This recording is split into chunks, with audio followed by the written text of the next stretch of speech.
And tonight we're getting new details about a cemetery that was discovered on a construction site for a new school. That site unearthed a history lesson for archaeologists. They are trying to figure out who the remains belong to and how long they've been buried in Sugar Land. Jessica Borg is there live for us.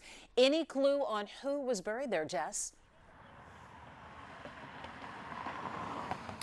This afternoon, experts are still trying to unravel the mystery of who is buried here behind me. This plot of land has a rich, disturbing history. The remains here are believed to be more than a century old.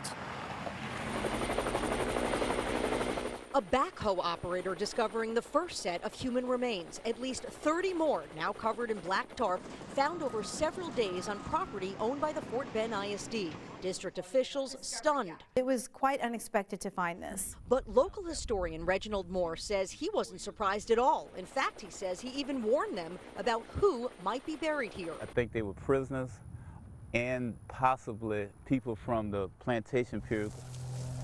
Moore, with the Texas Historical Society, helps maintain the old Imperial Farm Cemetery, about half-mile from the construction site at Chatham Avenue and University Boulevard here in Sugar Land. He believes the remains belong to slaves or black prisoners after the emancipation forced to work the land. All the people that had been on this property, on this land, were the people who ran a plantation from the 1824s to the 1860s, then from the 1860s on till 1912, you had the convict lease system here. Moore is referring to the law that allowed private individuals to so-called lease prisoners for labor. A plantation owner could lease from the state.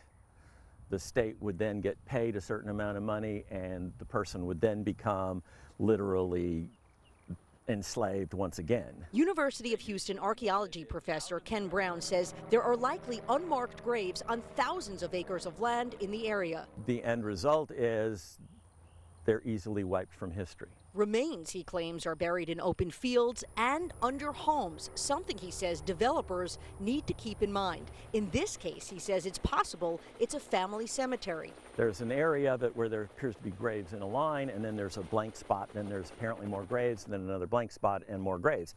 That's a rural cemetery. Moore worked as a corrections officer, which inspired him to look more deeply into the prison system's past, and that led him, he says, toward keeping the memories of people he never met alive. He wants a dedicated graveyard for those unknown. I just wanted to be a spokesperson for them and make sure that they get some type of recognition and acknowledgement.